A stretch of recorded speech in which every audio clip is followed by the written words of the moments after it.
Hermanos, en esta mañana estamos continuando con nuestra exposición de Apocalipsis. Estábamos el domingo anterior viendo esta imagen de estas dos bestias que han recibido el poder del dragón y que han estado levantándose, y la imagen que teníamos tiene que ver con el daño que estas bestias están haciendo.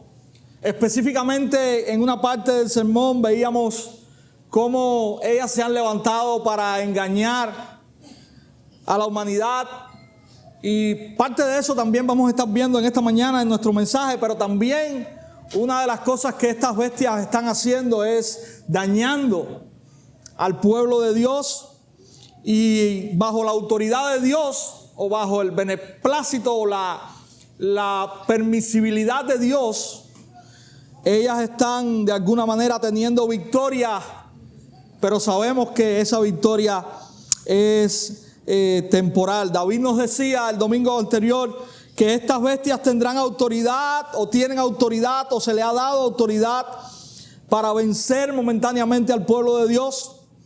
Pero también veíamos al final del sermón y al comienzo del capítulo 14 cómo hay un canto victorioso y glorioso de los 144,000. Y mis hermanos, Apocalipsis nos recuerda una y otra vez que al final hay un solo triunfador, que al final el bien siempre triunfa. Y también Apocalipsis nos recuerda y es enfático en que un día Dios establecerá su juicio. Y básicamente también en esta mañana, en el pasaje que nos ocupa, vamos a estar viendo esto, y quiero ya invitarles a buscar en sus Biblias el capítulo 14, y es la continuación de lo que veíamos el domingo anterior. Vamos a estar hoy desde el verso 6 hasta el final del capítulo, así que vamos a abrir nuestras Biblias allí. Apocalipsis capítulo 14, desde el verso 6 hasta el final, hasta el verso 20. Vamos a estar leyendo la escritura. Si usted ya está allí, puede ponerse en pie.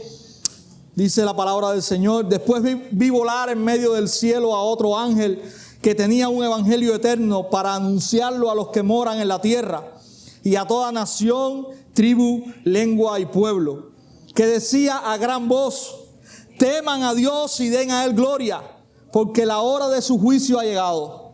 Adoren al que hizo el cielo y la tierra, el mar y las fuentes de las aguas. Lo siguió otro ángel, el segundo, diciendo: cayó, cayó la gran Babilonia, la que ha hecho beber a todas las naciones del vino de la pasión de su inmoralidad. Entonces lo siguió otro ángel, el tercero, diciendo a gran voz: si alguien adora a la bestia y a su imagen y recibe una marca en su frente o en su mano, él también beberá del vino del furor de Dios, que está preparado puro en la copa de su ira. Será atormentado con fuego y azufre delante de los santos ángeles y en presencia del Cordero. El humo de su tormento asciende por los siglos de los siglos. No tienen reposo, ni de día ni de noche, los que adoran a la bestia y a su imagen, y a cualquiera que reciba la marca de su nombre. Aquí está la perseverancia de los santos, que guardan los mandamientos de Dios y la fe de Jesús. Entonces oí una voz del cielo que decía: escribe, bienaventurados los muertos de aquí en adelante, que de aquí en adelante mueren en el Señor. Sí, dice el Espíritu, para que descansen de sus trabajos, porque sus obras van con ellos. Y miré, y había una nube blanca, y en la nube estaba sentado uno semejante al Hijo del Hombre, que tenía en la cabeza una corona de oro y en la mano una hoz afilada. Entonces salió del templo otro ángel clamando a gran voz a aquel que estaba sentado en la nube: mete tu hoz y ciega, porque la hora de cegar ha llegado, pues la cosecha de la tierra está madura. Aquel que estaba sentado en la nube metió su hoz sobre la tierra, y la tierra fue cegada.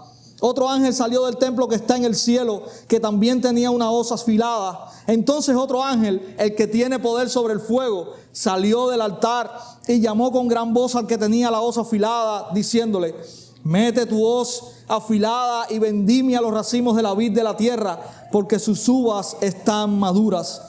El ángel metió su hoz sobre la tierra y vendimió los racimos de la vid de la tierra y los echó en el lagar del furor de Dios. El lagar fue pisado fuera de la ciudad y del lagar salió sangre que subió hasta los frenos de los caballos por una distancia como de 320 kilómetros. Señor, tenemos tu santa y bendita palabra en esta hora y te rogamos que ella pueda ser expuesta para beneficio nuestro, Señor, y que tú, oh Padre, nos bendigas con ella y nos ayudes, Señor, a ponerla en práctica, a recibir ánimo y que, Señor, el Evangelio también pueda ser visto y pueda ser predicado en esta mañana. Señor, nosotros descansamos en el poder que en ella hay, reconociendo que es tu palabra, reconociendo que ella es suficiente. Así que queremos solamente transmitirla, Señor, con la mayor claridad y con la mayor fidelidad. Y te rogamos que tú quites, Señor, toda palabra que pueda estorbar a que el mensaje puro de tu palabra pueda llegar a nosotros. Oramos en el nombre de Cristo. Amén. Hermanos, si queremos esta mañana mirar una verdad en este pasaje de la Escritura, y creo que esta verdad es una verdad que ha ido estableciéndose una y otra vez de diferentes maneras en este libro, es la siguiente: solo los que temen y dan gloria a Dios escaparán de su ira en su juicio. Solo los que temen y dan gloria a Dios escaparán de su ira en su juicio. Y esta mañana hemos dividido en dos partes el mensaje. En primer lugar, queremos ver un mensaje que debe ser escuchado y obedecido. Y esto lo vamos a ver en los versículos del 6 hasta el versículo 13. Y allí tenemos básicamente una visión y hay 3 ángeles que salen y traen 3 anuncios y queremos escuchar o queremos ver qué o cuál es este anuncio que estos ángeles hacen. En los versículos 6 y 7 tenemos la visión, tenemos la imagen de este primer ángel y dice allí: después vi volar en medio del cielo a otro ángel que tenía un evangelio eterno para anunciarlo a los que moran en la tierra y a toda nación, tribu, lengua y pueblo, que decía a gran voz: teman a Dios y den a Él gloria, porque la hora de su juicio ha llegado. Adoren al que hizo el cielo y la tierra, el mar y las fuentes de las aguas. Y básicamente lo primero que nos está presentando esta imagen es un ángel que está transmitiendo algo que nosotros conocemos muy bien. No hay una imagen en código en este anuncio de este ángel. Dice que este ángel lo que está transmitiendo a gran voz desde el cielo es básicamente el evangelio de Dios. Y el llamado que está haciendo este ángel es básicamente el llamado del evangelio. Y dice que este evangelio, dice aquí en esta imagen, que es un evangelio eterno. Y precisamente la repercusión del evangelio es una repercusión eterna. Mis hermanos, hay una frase del pastor John Piper en uno de sus libros que dice que las misiones necesitan ser hechas porque el mundo no adora o la gente no adora a Dios.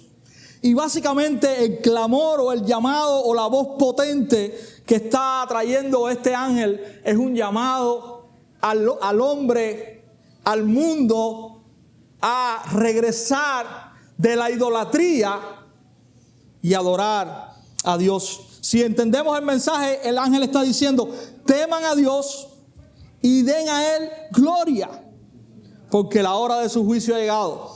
Adoren al que hizo el cielo, la tierra, el mar y las fuentes de las aguas.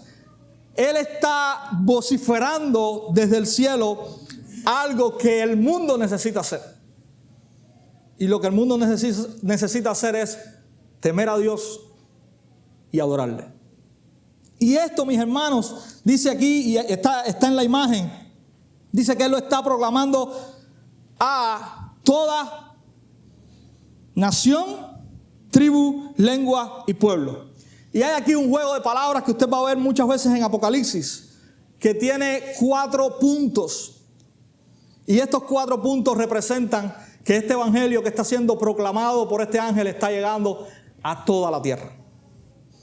Y si usted sigue mirando, dice además que este que es digno de adoración y al que se está llamando a adorar, dice que hizo el cielo, la tierra, el mar y las fuentes de las aguas. Y se mencionan además, o se vuelven a mencionar 4 cosas. Y la implicación de esto es que el Dios al que el ángel está llamando a adorar es el Dios que es el dueño de todas las cosas. Este Dios, nuestro Dios, es el dueño de todo lo creado. Y por ser el dueño de todo lo creado, es quien merece toda adoración. Pero no podemos olvidar el contexto. ¿Qué estaba sucediendo en el capítulo 13? La gente está maravillándose con las señales de las bestias. Incluso hay una pregunta que se están haciendo. Dice, ¿quién es semejante a la bestia? ¿Y quién puede luchar contra ella?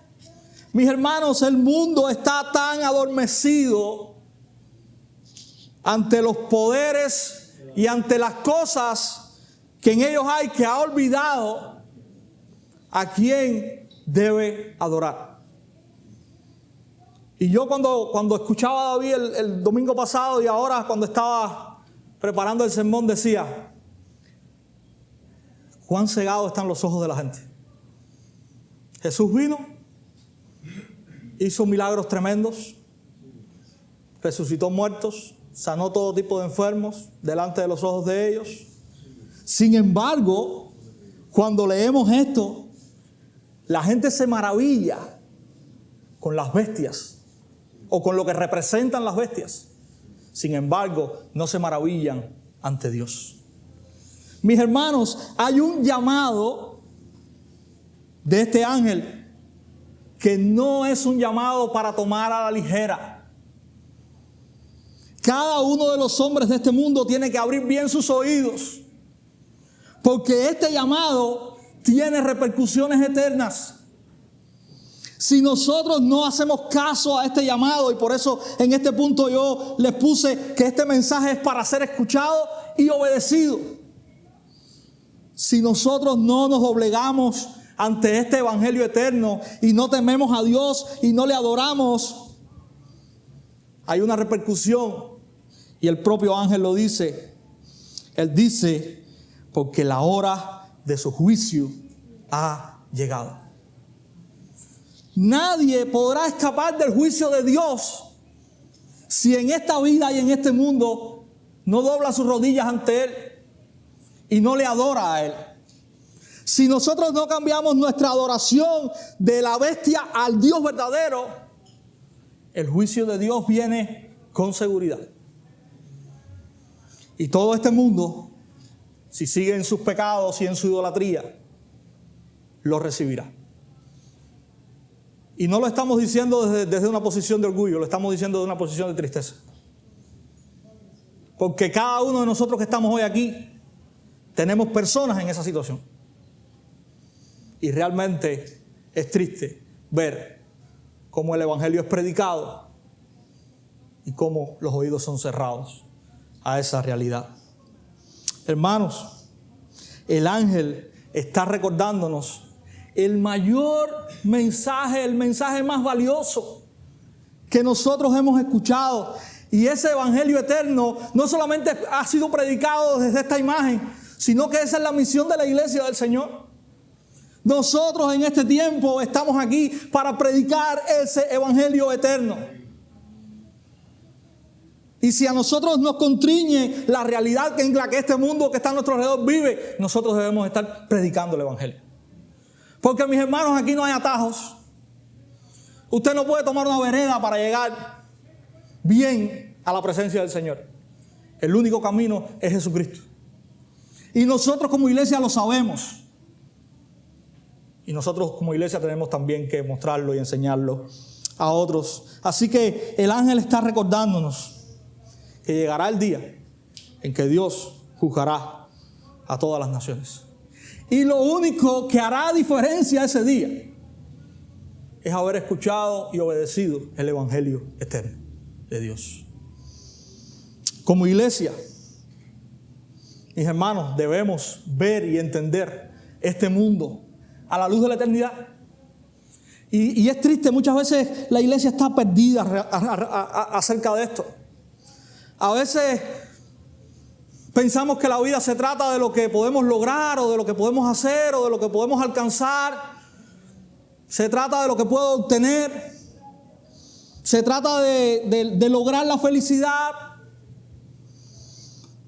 La vida se trata de la misión. La vida del creyente se trata de la misión de Dios. No se trata de otra cosa. Dios no nos tiene aquí para obtener, alcanzar. Dios nos tiene aquí para la misión de Él. Y precisamente la misión de Él tiene que ver con ese evangelio eterno, con esa proclamación del evangelio eterno. Esa es nuestra misión. Y mis hermanos, si algo tiene Apocalipsis, y tenemos que también verlo así, es que Apocalipsis es un libro muy evangelístico. Muy evangelístico.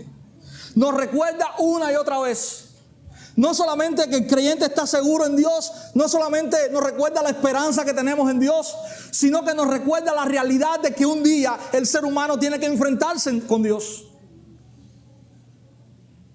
Y que esta esperanza no es para todos. Y es por eso que Apocalipsis nos recuerda el juicio y también nos recuerda que hay una manera única de escapar de él. Y yo creo que como iglesia tenemos que tomar eso y no solamente descansar en la esperanza y no solamente animarnos en esa esperanza, aunque lo tenemos que hacer. Y para eso Apocalipsis está. Pero también como iglesia necesitamos recordar que todavía hay un mundo que necesita escuchar el evangelio. Y aquí vemos un ángel predicando ese evangelio eterno. Pero también entendemos que la palabra nos manda a nosotros, la iglesia. Y algunos comentaristas dicen, bueno, ese ángel pudiera representar la iglesia. Y yo digo, no sé si pudiera representar, pero yo sí sé que la iglesia tiene el mismo llamado que el ángel tiene. De predicar el evangelio eterno. Y el evangelio, mis hermanos, llama a los hombres de la idolatría a la adoración verdadera. Ese es el evangelio. Arrepiéntete de tu idolatría. Ay, pero yo no tengo imágenes en mi casa. Bueno, muchas veces la mayor imagen que tú tienes eres tú mismo. Porque tú te adoras a ti mismo. Tú vives para ti mismo. A ti no te importa nada ni nadie, solamente tú mismo. Y para lograr lo que tú quieres lograr, tumbas y acabas con los demás. Idolatría es todo lo que no reverencia y lo que no tema y dé gloria al Dios verdadero. Eso es idolatría. Y todo el que viva sin adorar y honrar al Dios verdadero es un idólatra. No necesitas tener nada colgado en tu casa ni debajo de la almohada. Y el llamado en el evangelio es que puedas arrepentirte de eso y regresar a adorar, oír, adorar y a temer al Dios verdadero. Ese es el llamado que hace la Escritura, mis hermanos. Ese es el llamado que nosotros tenemos que continuar haciendo. Esa es la predicación del evangelio que hemos conocido, que hemos creído, que nos ha rescatado a nosotros mismos de esa idolatría. Porque nosotros no estábamos en una burbuja. Nosotros éramos idólatras igual. Y Dios en su gracia nos rescató. Y ahora nos pide que continuemos predicando el mismo mensaje. Porque Él continúa rescatando gente. Hay un segundo ángel. Versículo 8. Y el anuncio de este segundo ángel es el siguiente. Cayó la gran Babilonia, la que ha hecho beber a todas las naciones del vino de la pasión de su inmoralidad. Tenemos la imagen de Babilonia y es la primera vez que aparece en Apocalipsis, pero no es la primera vez que aparece en la Biblia. Y aunque es la primera vez que aparece en Apocalipsis, la vamos a seguir escuchando de aquí en adelante. Y Babilonia es sencillamente una imagen que representa algo. ¿Qué representa? Bueno, todos los poderes de este mundo que son anti Dios y anticristo. Aquellos poderes arrogantes, idólatras. Babilonia en el tiempo de Juan era Roma. En nuestro tiempo hay otras Babilonias. Pero siempre Babilonia representa lo mismo. Aquellos que se levantan en contra de Dios y en contra de su Cristo. ¿Recuerdan Génesis 9, la historia de la Torre de Babel? De ahí nace esta Babilonia. Hagamos una torre que llegue hasta el cielo para hacernos un nombre. No necesitamos a Dios. Ese es el mensaje de esta Babilonia. Daniel capítulo 4. Esta meditación de Nabucodonosor. Miren qué grande imperio tengo. Cuánto he hecho con mis propias manos. Bueno, Nabucodonosor, vas a comer hierba como un animal ahora. ¿Verdad? Este anuncio, mis hermanos, es un anuncio certero. Cuando usted vea repetición en la Escritura, usted puede dar por sentado de que esto será. No sé si usted recuerda, Jesús a veces les decía, de cierto os digo. Bueno, el ángel está diciendo, cayó la gran Babilonia. Mis hermanos, Dios va a juzgar a estos poderes que por un tiempo estarán en su auge, en su beneplácito, pero ellos serán juzgados. Y un día la voz del Señor va a decir, caíste, porque tú has movido a las naciones con el vino de tu inmoralidad. Y ese es el resultado del vino, y tenemos una imagen del vino aquí. ¿Qué pasa con aquellos que se embriagan?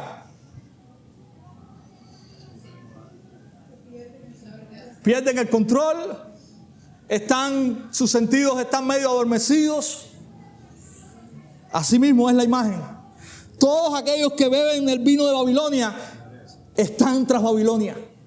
Están adormecidos, están influidos por la inmoralidad de Babilonia. Caminan en los pecados de Babilonia. Y aunque aquí solamente este ángel habla de Babilonia, el otro ángel va más allá de Babilonia. Como les decía ahorita, no es la primera vez que se menciona la caída de Babilonia en la Escritura. Isaías capítulo 21, verso 9, hay una profecía directa que dice exactamente lo mismo.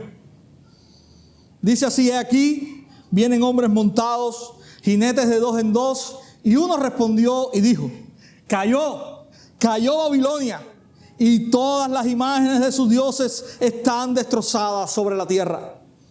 Escuchemos también el profeta Jeremías.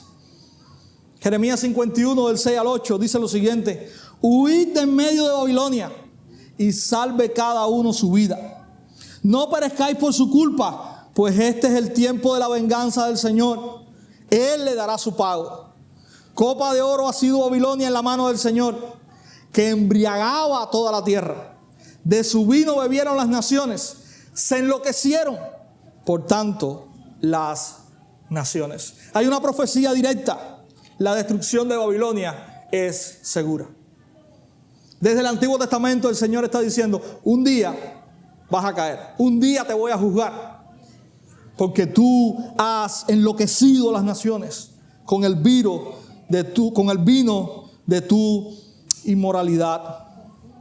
Mis hermanos, el mundo está tras Babilonia. El mundo está cegado de poder. Está cegado de todo lo que Babilonia ofrece. De toda inmoralidad, de toda injusticia. De todo lo que pueda recibir, de toda ambición de grandeza. Eso es lo que Babilonia está haciendo con este mundo. Pero el vino tiene un efecto pasajero.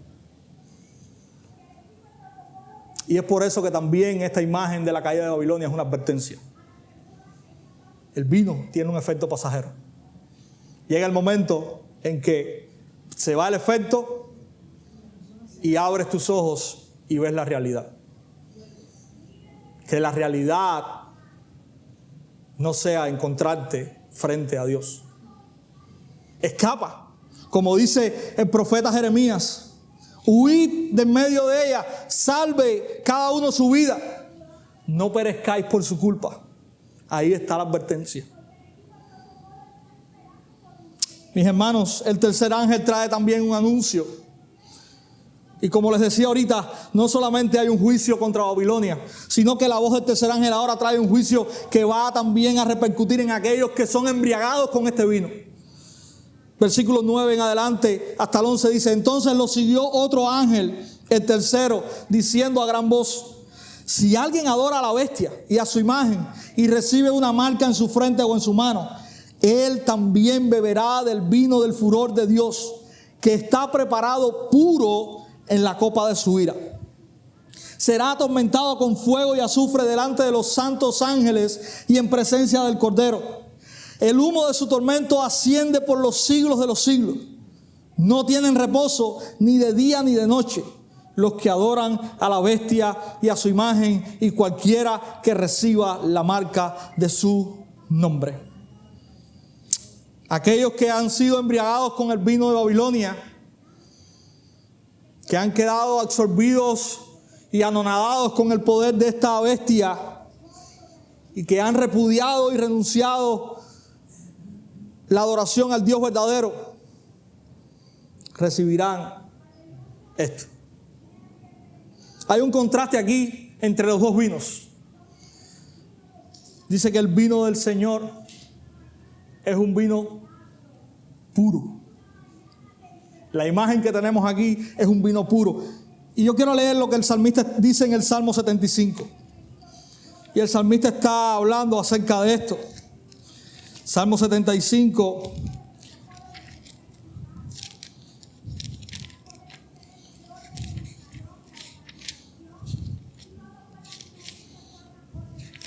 Verso 8.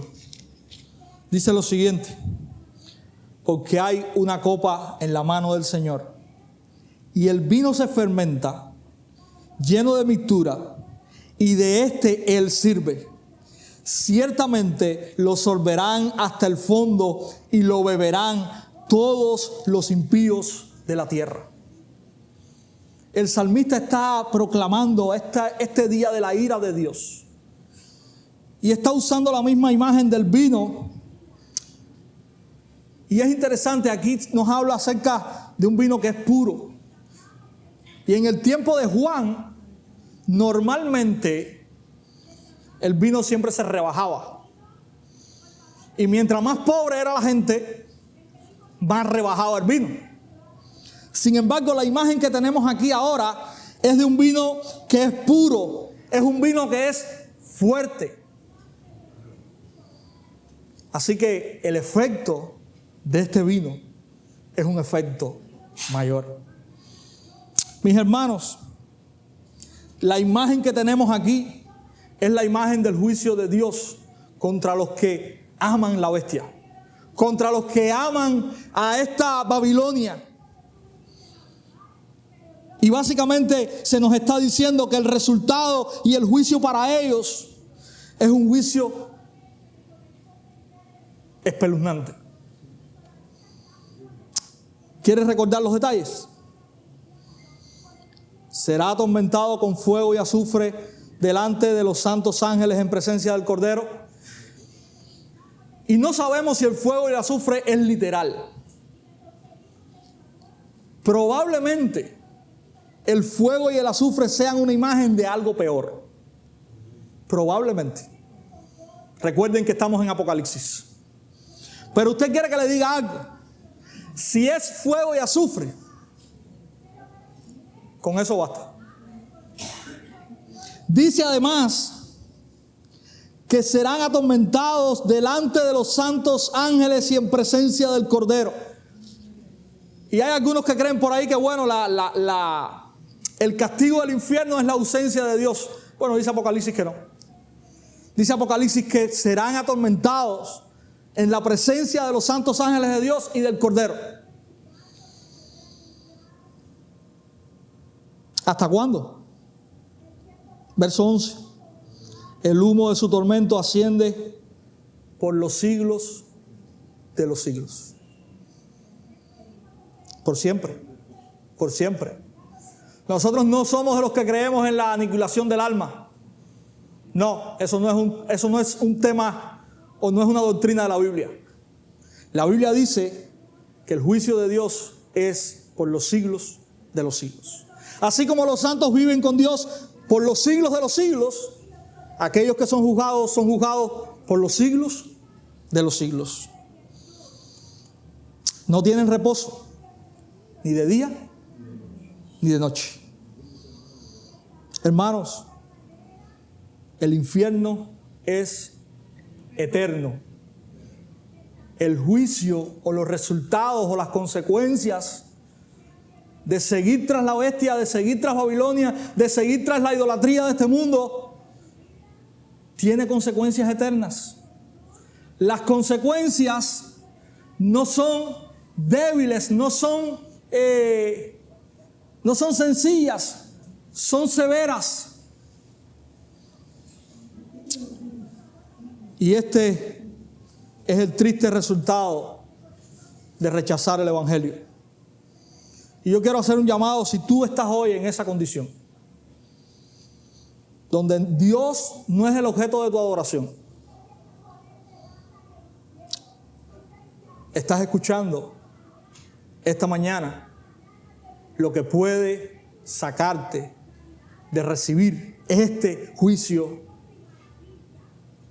horrendo de Dios. Estás escuchando que para salir de aquí, para escapar de aquí, tienes que arrepentirte y creer en el Evangelio. Esa es la única manera que lo puedes hacer. Mira, que no creas en Dios no va a hacer que Dios desaparezca. Dios no existe porque la gente cree en Él. Porque Dios existe, la gente cree en Él. Así que tú puedes decir, mira cuántas boberías ha dicho hoy. Déjame decirte que por cada una de estas boberías vas a ser un día juzgado. No importa que tú no creas en Dios. Dios existe, Dios es real. Dios ama a los suyos y Dios juzga a los que se levantan contra Él. ¿Quieres salir del juicio? Cree, arrepiéntete. Es la manera de hacerlo.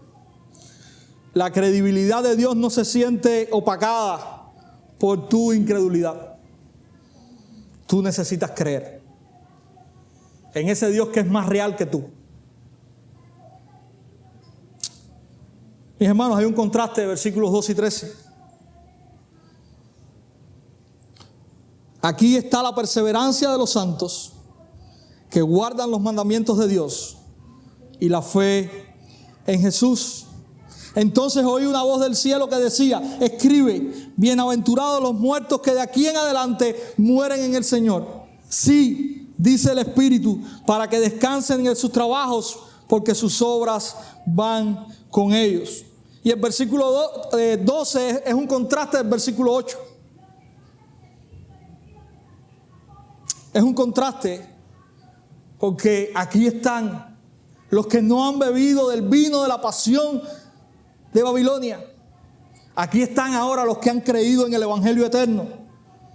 Aquí están los santos que adoran al Dios verdadero, que guardan sus mandamientos y que están cimentados en la fe en Jesús y que están también recibiendo el aliento en estas palabras. Hermanos, seamos reconfortados con estas palabras. Esta es nuestra esperanza, esta es la esperanza de los santos. Los santos sí tienen reposo. Algunos que rechazan el Evangelio o los que rechazan el Evangelio no tienen reposo. Los santos sí. Los que siguen a Babilonia no tienen esperanza. Los santos sí.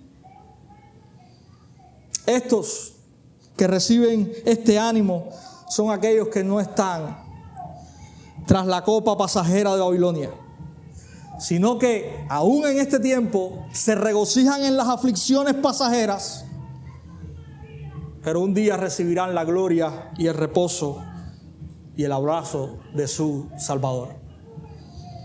Esta es la esperanza de aquellos santos que guardan los mandamientos de Dios y la fe de Jesús. Mis hermanos, recordemos también que la copa de la ira de Dios pura, Jesús la tomó por nosotros. Y que ahora, y por eso nosotros estamos listos para este descanso y para este gozo. Dios no se olvidó de castigar el pecado. Gracias a que Jesús tomó esa copa pura de la ira de Dios, nosotros ahora estamos libres de ella. Recordemos las palabras en Getsemaní: Padre, si es posible, pasa de mí esta copa.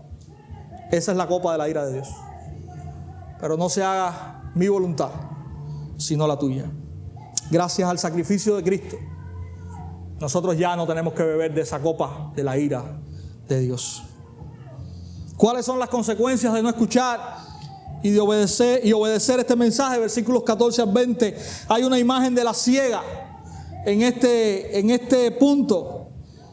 Y vamos a estar viéndola ahora también, porque creemos que hay una imagen de la ciega, pero hay dos ciegas. En primer lugar, versículos del 14 al 16 dice: y miré y había una nube blanca, y en la nube estaba sentado uno semejante al Hijo del Hombre, que tenía en la cabeza una corona de oro y en la mano una hoja afilada. Entonces salió del templo otro ángel clamando a gran voz a aquel que estaba sentado en la nube: mete tu hoz y ciega, porque la hora de cegar ha llegado, pues la cosecha de la tierra está madura. Aquel que estaba sentado en la nube metió su hoz sobre la tierra, y la tierra fue cegada. Hay una imagen aquí de alguien, y se nos presenta en una nube blanca. Y esta imagen de la nube, siempre que usted la ve en la Escritura, tiene que ver con Dios. Está haciendo referencia a la presencia de Dios. Y básicamente también hay un título para este que está en la nube, y dice que es alguien semejante al Hijo del Hombre. Y el Hijo del Hombre, si usted tiene buena memoria, en los evangelios solamente toma este título y es presentado como el título dado a Jesús 80 veces. Interesante, 79 de esas 80 veces Jesús se atribuye ese título a él mismo. Pero también esta imagen que tenemos aquí ahora es la imagen que Daniel está viendo en el capítulo 7. Cuando vamos al capítulo 7 de Daniel, verso 13, allí Daniel está mirando, dice la Escritura, en las visiones nocturnas, y he aquí, con las nubes del cielo venía uno como Hijo del Hombre, que se dirigió al anciano de días y fue presentado ante él. Entonces, esta imagen de el Hijo del Hombre en una nube es una imagen que es repetida varias veces en la Escritura. Escuchemos al propio Jesús en Mateo 24, verso 30, hablando de esto mismo. Dice lo siguiente: entonces aparecerá en el cielo la señal del Hijo del Hombre, y entonces todas las tribus de la tierra harán duelo y verán al Hijo del Hombre que viene sobre las nubes del cielo con poder y gran gloria. También el propio Juan en Apocalipsis capítulo 1 menciona nuevamente esto, y dice en el versículo 7: he aquí, viene con las nubes, y todo ojo le verá, aun los que le traspasaron, y todas las tribus de la tierra harán lamentación por él. Sí, amén. Y mis hermanos, en todos estos pasajes, miremos cómo está apuntando al momento en que Jesús viene a hacer o establecer su juicio en gloria en las nubes. Y este pasaje tiene una implicación de todo se terminó. Eso es lo que está apuntando al día final. Y tiene en varios momentos una ilustración de duelo, de lamento.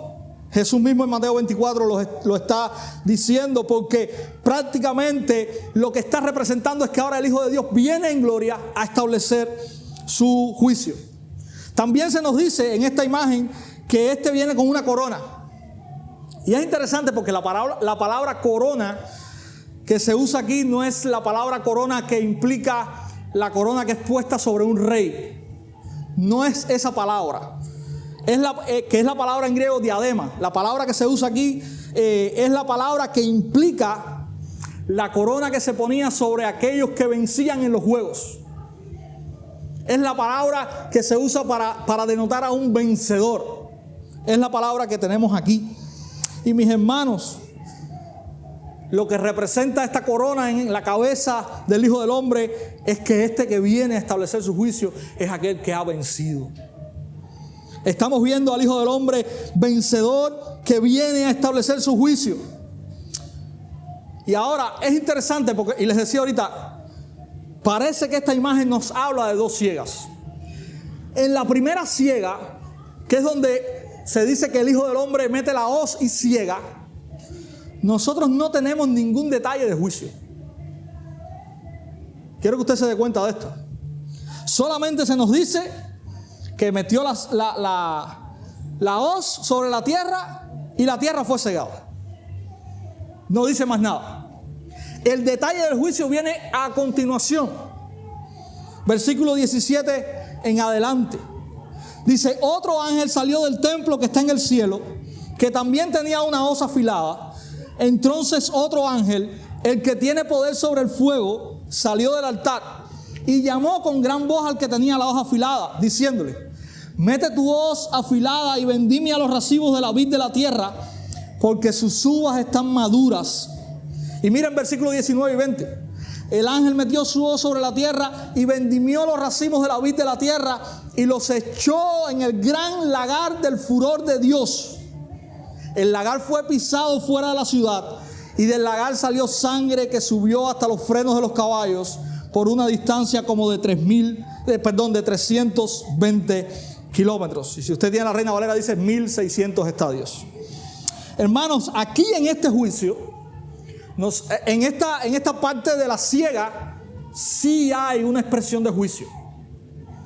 Vemos que los racimos están siendo recogidos. De hecho, hay dos detalles interesantes. Quien da la voz de mando a este ángel para que meta la hoz, dice que es el ángel del fuego. Y si nosotros hemos seguido Apocalipsis, ya nosotros conocemos un poquito quién es este ángel, ¿verdad? Por ejemplo, si vamos al capítulo 8, tenemos a este ángel allí. Dice que este ángel llenó el incensario de fuego del altar, lo arrojó a la tierra y hubo entonces truenos, ruidos, relámpagos y un terremoto. Este es el ángel que en el capítulo 8 está trayendo el juicio sobre la tierra. Ahora lo vemos aquí, que está diciéndole a este otro ángel que tiene la hoz, oye, ciega, ya las uvas están maduras. Y la palabra madura que tenemos aquí no es la palabra cuando usted toma un mango o un aguacate y dice, está para hoy. No. La palabra que se usa ahí es la palabra que nosotros conocemos en el español como está pasado de maduro. Es decir, está ya a punto de podrirse. Así que ciega, corta los racimos y estos racimos ahora sí son llevados al lagar del furor de Dios. Hermanos, esta es una imagen que el profeta Joel ya la ha traído. Capítulo 3, versos del 11 al 14, Joel nos está diciendo, apresuraos y venid naciones todas de alrededor y reunidos allí, haz descender, oh Señor, a tus valientes, despiértense y suban las naciones al valle de Josafat, porque allí me sentaré a juzgar a todas las naciones de alrededor. Miren la imagen aquí ahora. Meted la hoz, que la mies está madura, venid, pisad, que el lagar está lleno, las tinajas rebosan, porque grande es su maldad. Multitudes, multitudes en el valle de la decisión, porque cerca está el día del Señor en el valle de la decisión. Joel está describiéndonos el juicio de Dios contra las naciones impías y está dando los detalles de este juicio. Y él dice que esas tinajas que están rebosando es símbolo de la maldad de esas naciones. Y aquí mismo tenemos la imagen de cómo ha subido. Dice que la sangre ha subido por 320 kilómetros y hasta la altura del freno de los caballos. Mis hermanos, esta es una imagen de que el juicio de Dios está viniendo por la maldad tan grande de este mundo. Esa es la imagen que tenemos con relación a la sangre. Imagínense todo esto cubierto de sangre de aquí a La Habana a esta altura. Es una imagen horrible, ¿verdad? Está simbolizando la maldad horrible de este mundo. Vemos tanta injusticia a nuestro alrededor, vemos abusos, blasfemias. Vemos cómo los débiles son aplastados, caen vez tras vez. Y pensamos, no hay justicia, pero sí hay justicia. Un día Dios va a establecer su justicia. Y toda la maldad de este mundo será juzgada. Hermanos, tenemos aquí lo que pudiera ser una representación de lo que Jesús dice en Mateo capítulo 13. ¿Recuerdan la parábola del trigo y la cizaña? ¿Recuerdan cómo los dos van a ser recogidos? ¿Cómo uno va a ir a la presencia de Dios y el otro va a ser quemado, echado en el fuego? Probablemente esta siega nos está dando estos dos elementos. La siega del trigo y la siega también de la cizaña. Debemos ciertamente entender, mis hermanos, que en el día final todos y cada uno se enfrentará al gran juez del universo. Todos los caminos ese día se unirán y nos llevarán a un solo lugar. Allí podrás tener o a un buen abogado o a un juez terrible. ¿Te inclinarás y reconocerás a Jesús ahora? Él es el buen abogado. ¿Continuarás en tu obstinación, en tu pecado y en tu vida apartado de Dios? Él es un juez terrible. Esa es la imagen que nos presenta Apocalipsis. También otro detalle de este pasaje que es interesante. Dice que estas uvas van a ser pisadas, ¿dónde? ¿Dónde está ese lagar? Fuera de la ciudad. Recordamos lo que sucedió en el capítulo 11, verso 2. ¿Quién está fuera de la ciudad? ¿Quiénes? Los gentiles, es el nombre que se le da en Apocalipsis. Los impíos están fuera de la ciudad. Pero qué interesante, en el capítulo 11, estos impíos están haciendo ¿qué? Se los voy a leer para recordarlo. Dice, pero excluye el patio que está fuera del templo, no lo midas, porque ha sido entregado a las naciones y éstas pisotearán la ciudad santa por 42 meses.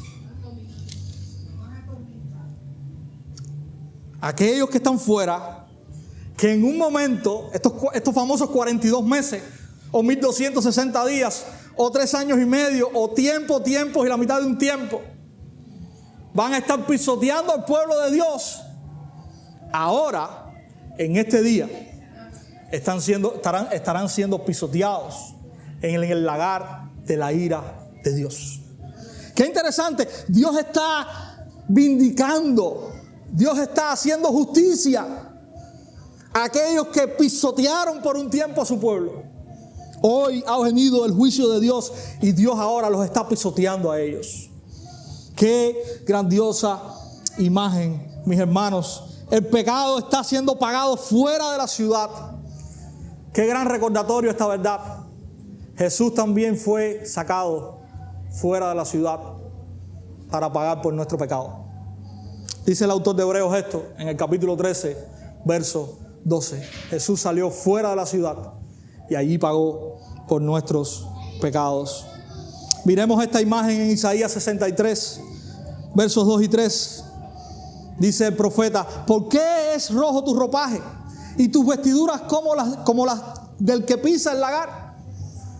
El lagar lo he pisado yo solo, de los pueblos, ningún hombre estaba conmigo. Lo pisé en mi ira y los hollé en mi furor. Su sangre salpicó mis vestiduras y manché todo mi ropaje.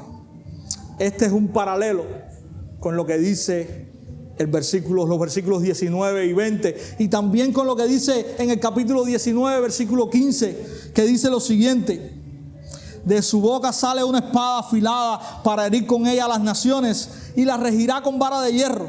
Él mismo pisa el lagar del vino del furor de la ira de Dios Todopoderoso. Ahí está la misma imagen, mis hermanos. Dios está haciendo justicia y está pagando a aquellos que han continuado en su rebeldía y su inmoralidad. Hermanos, hay palabras de advertencia que el hombre nunca debe dejar de escuchar y obedecer. A nuestros hijos, siempre cuando son chiquitos les decimos: no hagas esto, no hagas esto, no hagas esto. Y muchas veces ellos lo ven como no me están dejando hacer esto, no quieren que sea libre en esto. Pero siempre la advertencia está previniendo las consecuencias. En este pasaje, Dios está advirtiendo y está diciendo que aquellos que no hagan caso a la advertencia recibirán consecuencias. Y la única manera de no experimentar estas consecuencias horribles es haciendo caso y obedeciendo el mensaje del Evangelio eterno de Dios.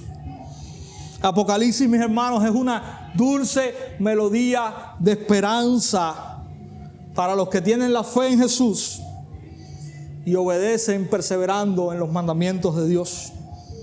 Y es también un triste recordatorio del final de los impíos, el día que el Señor venga en su juicio.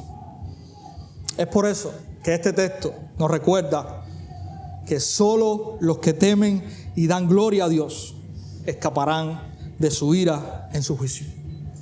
Solo los que temen y dan gloria a Dios escaparán de su ira en su juicio. Que el Señor nos ayude a abrir nuestros oídos y nos ayude como iglesia a continuar predicando el Evangelio. Y que si usted está aquí esta mañana y todavía no ha conocido al Señor, pueda pensar, escuchar y obedecer en arrepentimiento y en fe este mensaje. Que el Señor nos ayude.